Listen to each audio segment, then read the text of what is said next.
Well, Pisces, it's September 2014. Time rolls around very quickly here. I'm Dadhichi with your monthly forecast. As usual, to those of you that are new, welcome. I hope I can give you some insights, albeit brief, into what's happening in the heavens, and as the old adage goes, as above, so below.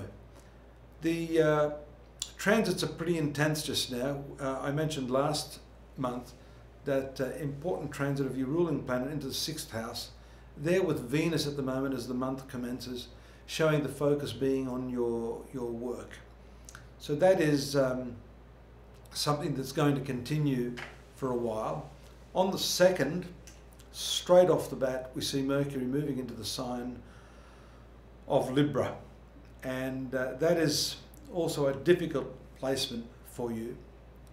It regulates such things as hidden mysteries, shared resources, sexuality, and coming up with brilliant new ideas, concepts or systems.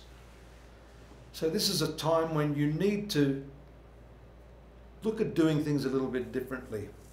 And I'd like you to extend that idea not just to your work, but to your relationships. Mercury is a communications planet.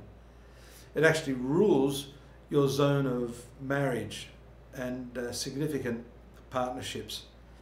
So what we get there is an intimate link between this planet ruling your relationships, a planet that rules communication, moving into a hidden, secretive, and also very emotional part of the zodiac. So all of these things are going to be strongly focused between the 2nd and the 28th, which is when Mercury moves out of that sector into a more favourable sector, I might add. Venus on the 6th moves into the 7th sector. Now, Venus is a contradictory planet for you, but let's just assume, according to the Western astrologers, that it is a positive planet. Moving into the zone of marriage and public relations is generally considered a very good omen. So from that time up until the 30th, a good favourable influence on those areas of your life. And it also attracts you to new people if you're not in a relationship. So there's a strong focus. We've had Mercury there when the month starts, Sun moving there till the 23rd. Then from the 6th, Venus. So a strong focus of quite a bit of energy in that area, no doubt will bring that focus into the relationship. And along with Mercury, the communications planet in the sexual zone, a lot of stuff happening in that area. There's another interesting aspect following the full moon on the 9th in your sun sign, in the sign of Sagittarius, which is the career sector. So a lot of vital energy, a lot of drive and initiative going to be experienced in that part of your life, coupled with that full moon, indicates, I guess, a whole lot of confidence in yourself. And there's an emotional positivity that I see around these aspects. Even though the moon and the Mars are in the right angle to each other, these are two very, very favourable planets. So the challenge, to my way of seeing things, is going to drive you forward. Physically too, this is a very fortifying aspect because it fully aspects the sun sign. So sports, adventurous activities, you know, the sign of Sagittarius is very outward moving, exploration, this sort of thing is well documented astrologically as being the sort of way this planet will play out in your life just now.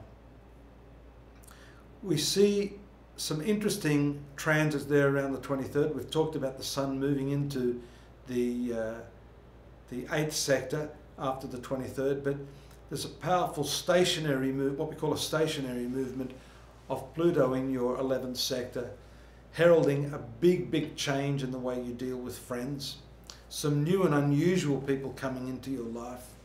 And that could be a little bit frightening because maybe you don't want change to happen unless it's on your terms. But sometimes life throws us a curved ball, and what I'm seeing for you, Pisces, is the curved ball is maybe someone or some people who will actually be the catalyst for change in your life.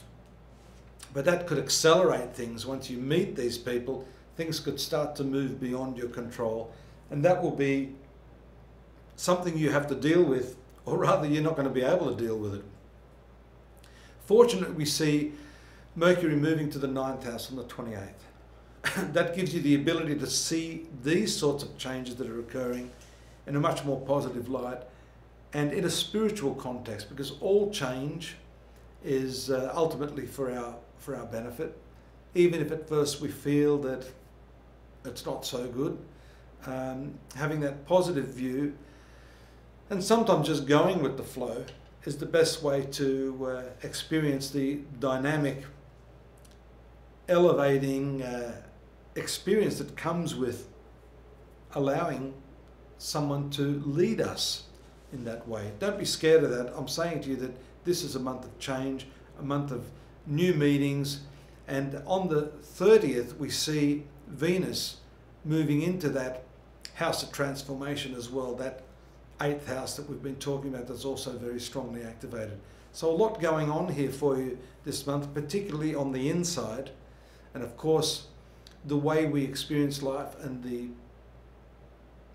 successes that we want, even the not so great experiences, really begin within ourselves. So it's all about changing the inside to experience the outside in the correct fashion.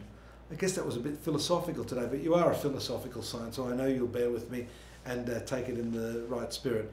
I look forward to your company next month, again here.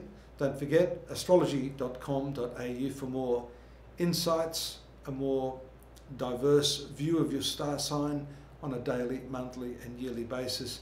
And take care till I see you again. Bye-bye.